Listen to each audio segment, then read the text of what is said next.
Muito boa tarde, senhoras e senhores. Estamos começando aqui pela TV Osasco ao vivo, o programa da Defenda PM, Associação dos Oficiais Militares do Estado de São Paulo em Defesa da Polícia Militar. Aqui comigo o Coronel Ernesto Puglia Neto, que é o secretário executivo da associação. E nós vamos conversar hoje com o Coronel Humberto Gouveia Figueiredo, que é assessor da Defenda e agora autor. Sejam bem-vindos.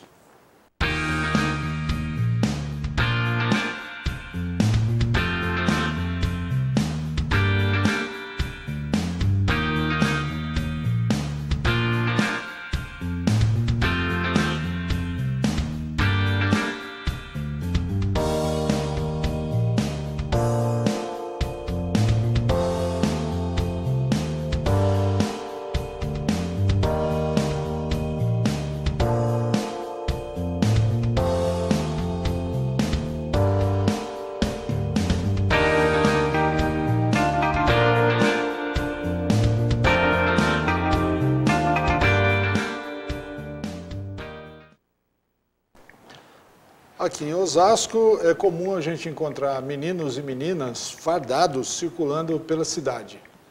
Algumas fotos para você ver. É o pessoal da JUCO, Juventude Cívica de Osasco.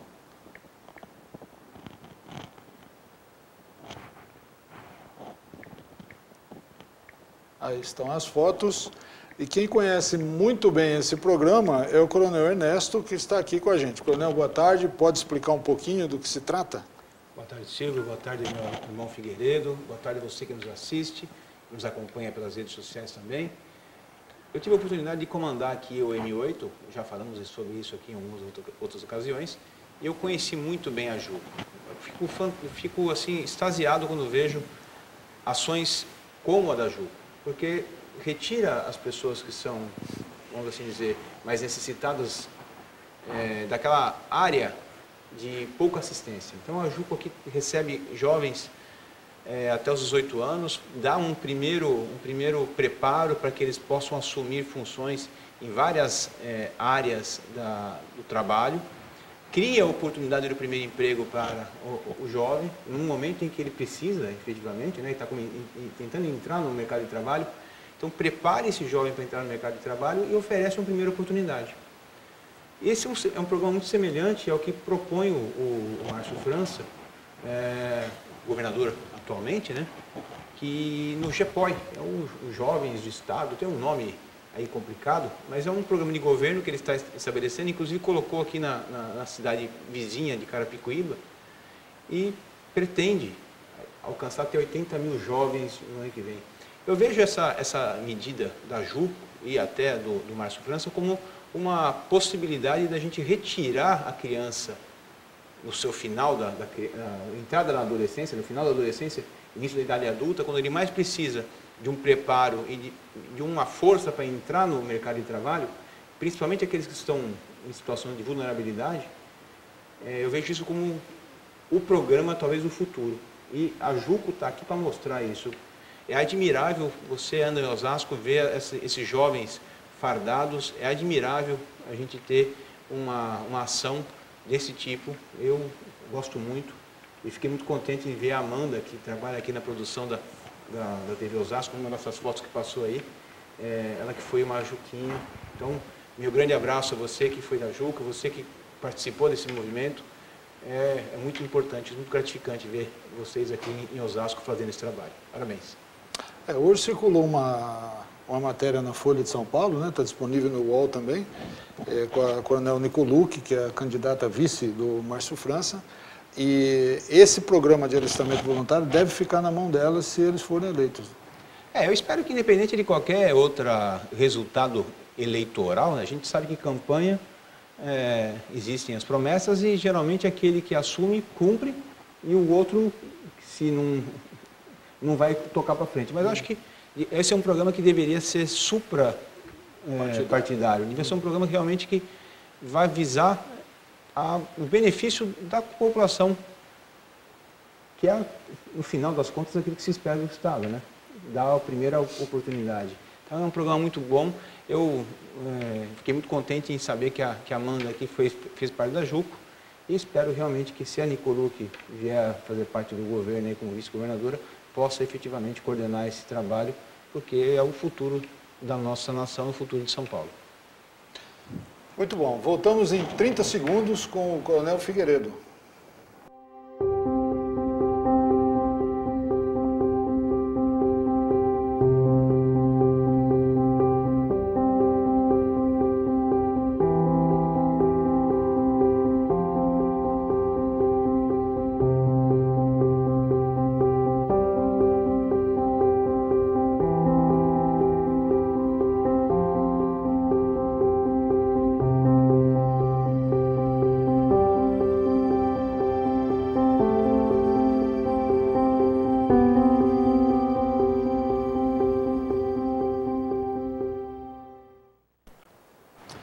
Então, hoje nós estamos recebendo aqui como entrevistado o Coronel Humberto Gouveia Figueiredo, assessor da Defenda, e nós vamos conversar com ele a respeito de um tema que é muito espinhoso para os policiais militares, que é a passagem para a reserva.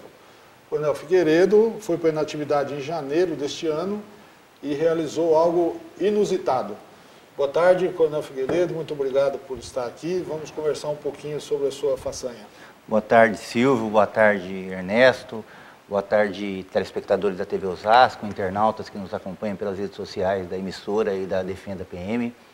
Eu quem agradeço a oportunidade de falar um pouco sobre essa aventura que eu escolhi fazer no encerramento da minha jornada. Boa tarde, meu amigo, de novo. Boa tarde, mais uma vez. Vamos ver. Figueiredo, a gente já conversou sobre isso, né? Eu fiquei muito contente de você ter aceito vir aqui falar, porque é algo muito pessoal, né? O Figueiredo escreveu um livro, talvez, aqui, ó, Peregrinar é preciso, viver não é preciso. Você fez um caminho da fé. Você, assim que passou para a inatividade, você ingressou nessa aventura, como você bem colocou. E a gente queria saber um pouquinho do porquê você fez isso, nesse momento da sua vida, e por que você sentiu, por que você colocou isso num livro depois? Bom, Ernesto, primeiro eu queria explicar às pessoas o título do livro. Na verdade, eu parafraseei Fernando Pessoa, né, que escreveu Navegar é preciso, viver não é preciso, né?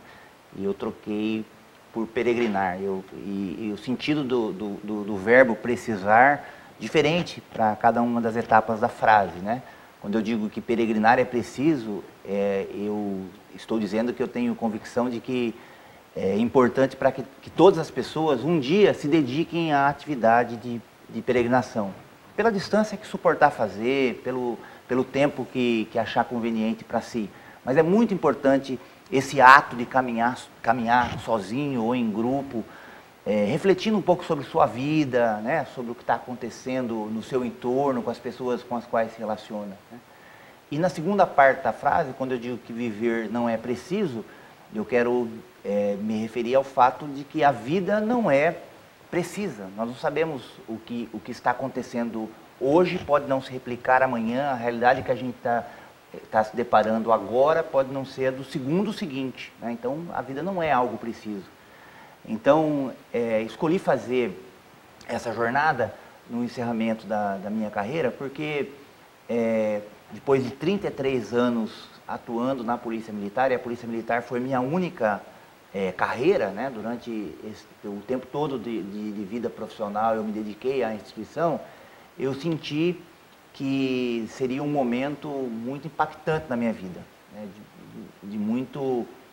Que exerceria uma influência forte na minha vida e seria muito difícil ultrapassá-la. Então, 6 meses antes, eu comecei uma terapia com uma psicóloga e nessa terapia nós discutimos que alternativas a gente poderia buscar para marcar essa etapa da minha vida, essa passagem para a natividade, que me fizesse não ter uma lembrança triste, amarga desse momento de transição, mas que fosse algo que ficasse marcado, que eu pudesse contar para os meus filhos, que eu pudesse contar para os meus amigos, né?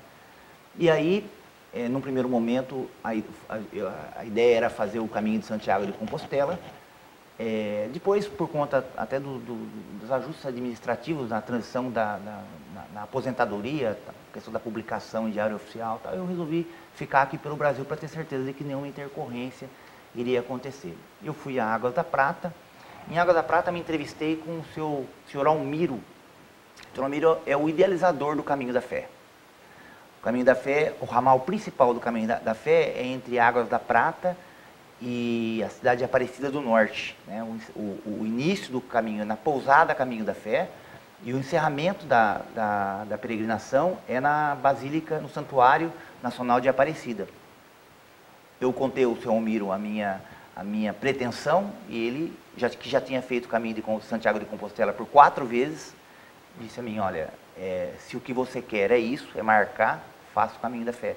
Em grau de dificuldade ele é muito maior, não tem a quantidade de pontos de apoio que tem o caminho na Europa, então é algo que vai exigir mais de você, porque eu queria também isso, eu buscava também isso, eu buscava autoconhecimento, né? Buscava um diálogo com a espiritualidade, né? Um diálogo com Deus.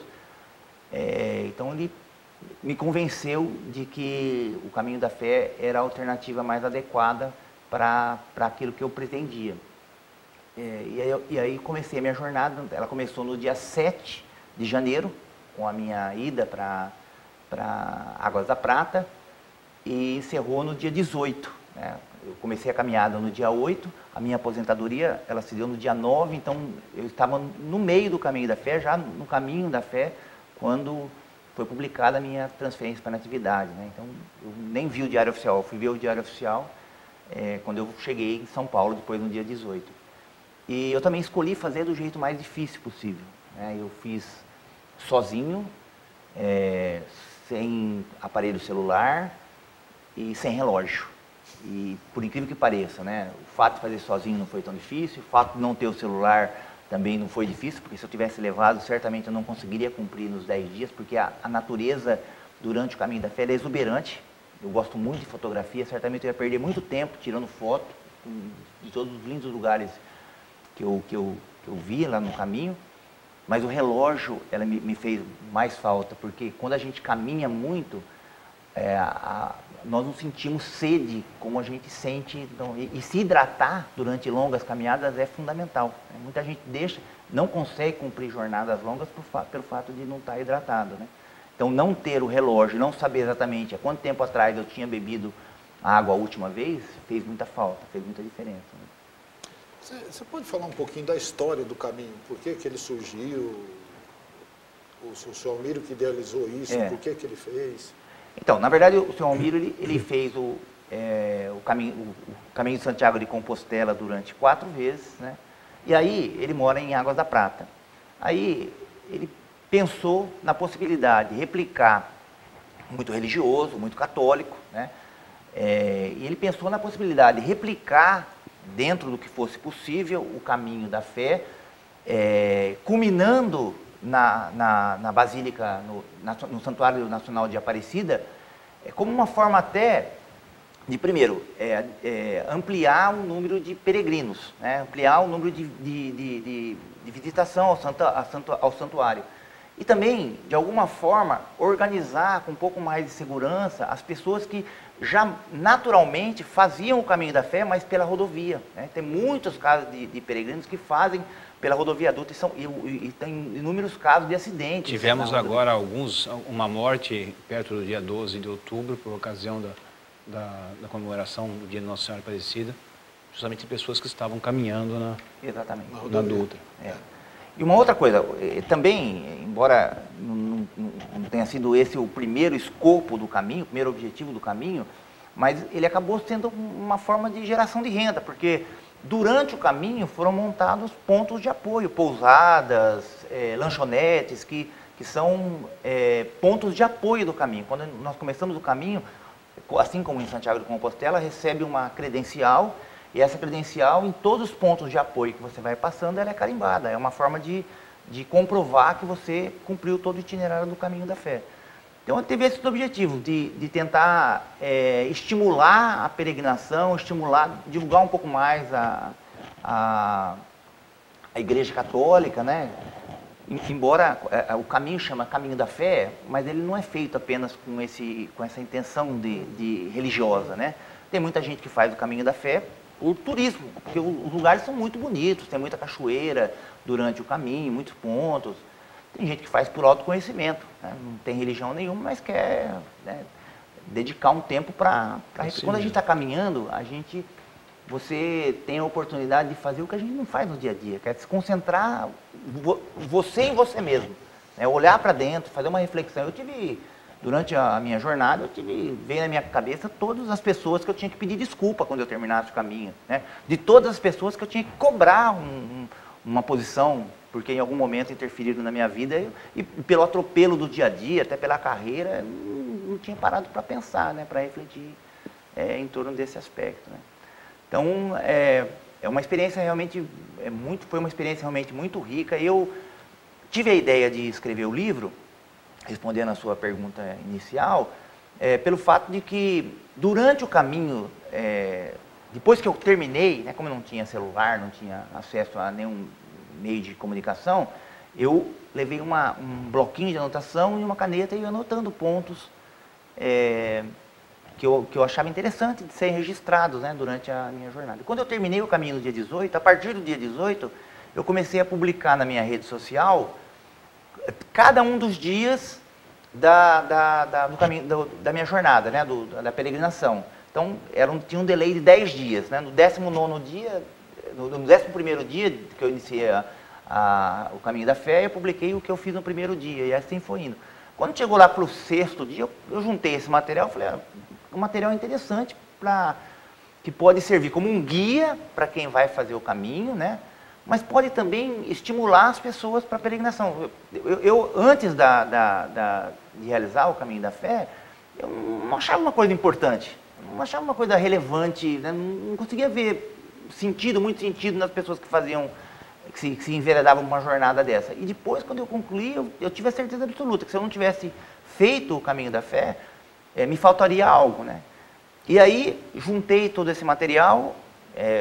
Os últimos dias eu não tinha ainda divulgado, resolvi cancelar a divulgação pela rede social, consolidei tudo no livro, apresentei para o projeto para uma editora que gostou da ideia, achou interessante, que era uma história que renderia um público interessado, né, teria um público interessado, e acabou agora havendo a publicação, né, o projeto acabou se consolidando aqui com a edição impressa do livro, brevemente nas livrarias, né, e também na versão e-book. Eu queria só para emendar no que ele estava falando antes, fala um pouquinho sobre a estrutura do caminho que o peregrino encontra. Né? Distância de uma pousada para outra, enfim, segurança. Então, o caminho, na verdade, ele é feito pelo peregrino da forma customizada, da forma como ele quer fazer, né? Então, tem um site da Associação dos Peregrinos do Caminho da Fé, caminhodafé.com.br. Daí a pessoa escolhe em quantos dias ela quer fazer, então, e de onde ela vai sair. Porque hoje, embora o ramal principal seja de Águas da Prata até Aparecida, hoje já existem diversos ramais.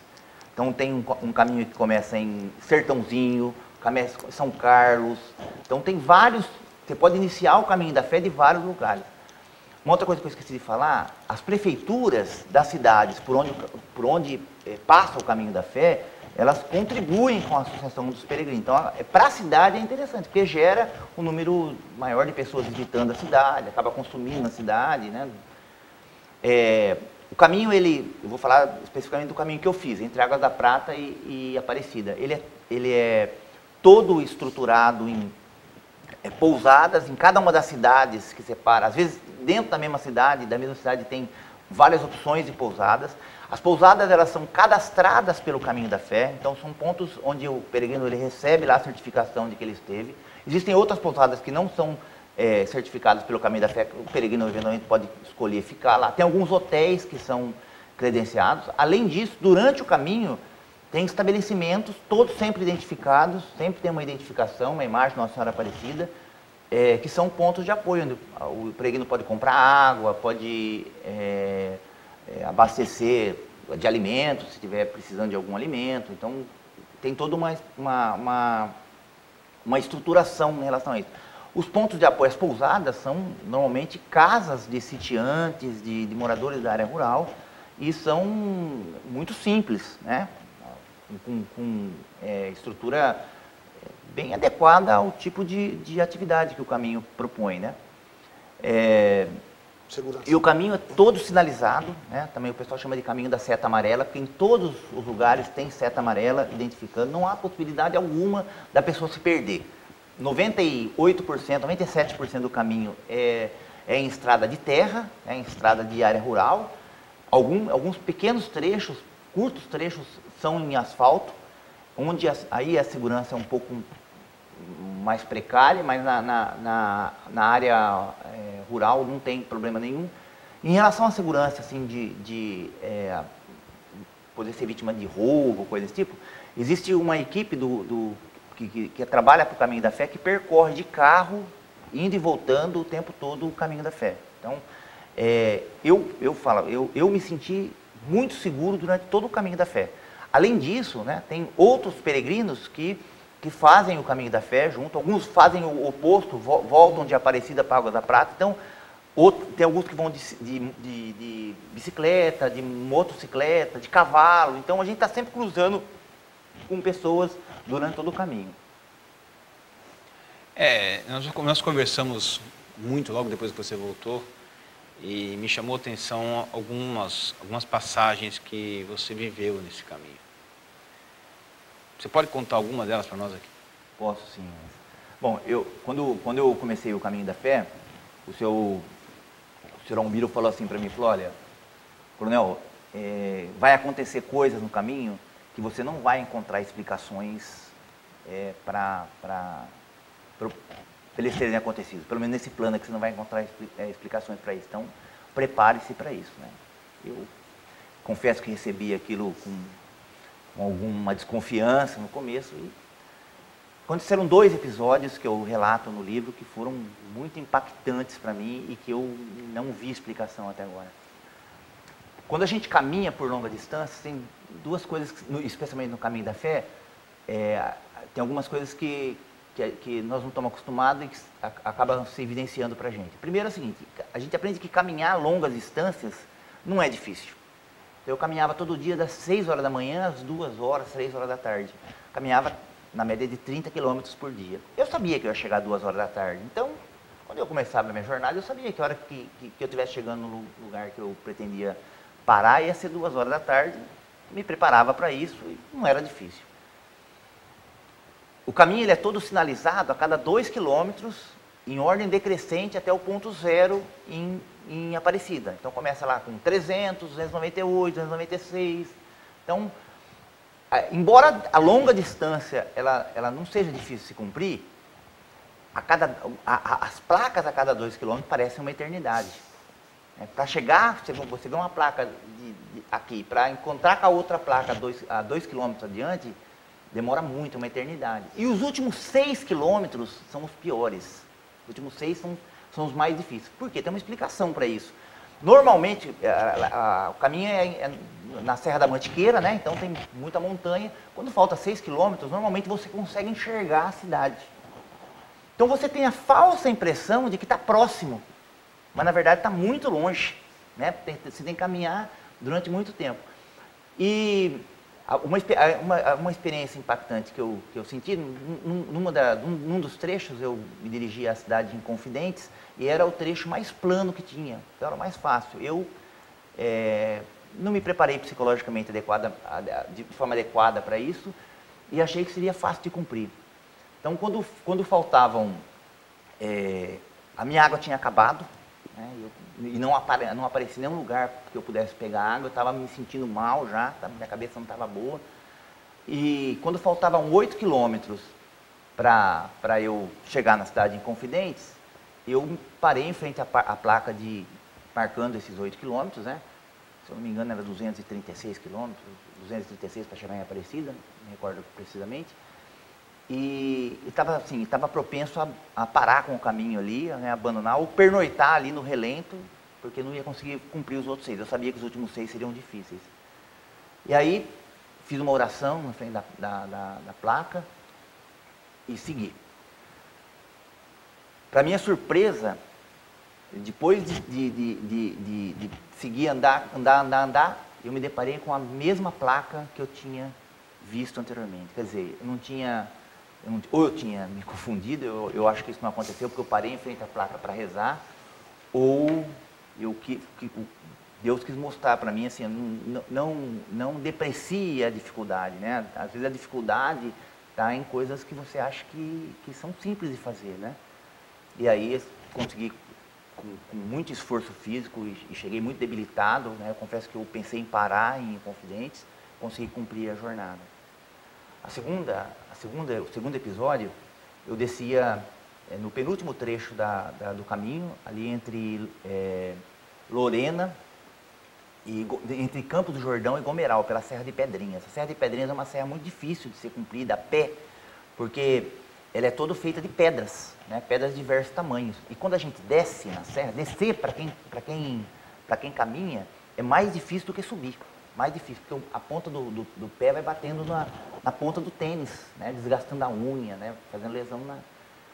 E aí eu estava descendo a Serra de Pedrinhas, é uma serra muito sinuosa, né? Quando, mais ou menos a uns 10 minutos à minha frente, assim, lá do alto, eu enxerguei uma pessoa mal vestida com um cachorro.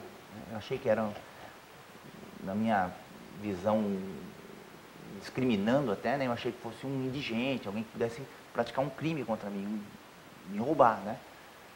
Eu me assustei muito com aquilo, mas falei, eu não tenho como voltar para trás, né? Eu fui na direção dele. Quando isso demorou uns 10 minutos para eu chegar até ele. Quando eu cheguei até ele, a fisionomia dele, assim, me gerava muita suspeita mesmo. E aí ele perguntou para mim, você vai visitar a casa da mãezinha Aparecida? O senhor vai visitar a casa da mãezinha Aparecida? Eu falei, vou sim, sim senhor. Ele falou, então, vai para a beira da estrada, porque está subindo um caminhão aí, ele pode atropelar o senhor. Eu usava um chapéu que tapava meus ouvidos, e eu tinha limitado a minha acuidade auditiva, né? Aí encostei no barranco, eu sempre usava essa estratégia de, diante de um veículo, alguma coisa, eu encostava mais na margem da via. 15 segundos depois subiu um caminhão, mesmo encostado na parede do barranco, o caminhão passou a uns 10 centímetros de mim. Se essa pessoa não tivesse vindo e me falado dessa possibilidade, eu não teria visto, certamente teria sido atropelado, né? Imediatamente, depois que o caminhão passou, eu me voltei para agradecer, o cara já tinha salvado minha vida, e... Cadê o homem? Não tinha mais ninguém. Não tinha o homem, não tinha o cachorro, tinha... A estrada era toda cercada por barranco, tinha barranco dos dois lados, e mais 2 metros de altura. Ele não conseguiria subir, né? E para ele voltar em 15 segundos, aquilo que eu fiz em 10 minutos, ele não conseguiria também. Então, conversei com várias pessoas sobre isso, de religiões diferentes, cada uma dá uma explicação, né? Um anjo da guarda, mas foi algo assim que marcou muito o caminho para mim. Meu Deus do céu. Eu lembro dessa passagem que você já me contado. Eu até hoje me emociono com seu relato. Eu acho que essa busca que você fez ao término da sua jornada na polícia, ela é uma busca muito pessoal. Eu acho que eu entendo a motivação, entendo essa sua façanha, vamos assim dizer, né? Eu acho muito, muito interessante você passar isso para os demais. A gente tem uma imagem do policial, talvez você que nos assista, aí, de uma pessoa que não tem sentimento, que não é nem um ser humano. Muitas vezes até não somos considerados assim, né? E esse relato mostra a nossa humanidade, né? A nossa necessidade efetivamente de mostrar, de transparecer tudo aquilo que nós somos como pessoa. Então, mais uma vez eu te parabenizo. E agradeço por compartilhar, não só no programa, mas compartilhar com o livro também, para a gente poder ler e poder viver aquilo que você viveu nessa sua jornada de 300 quilômetros. 300 quilômetros.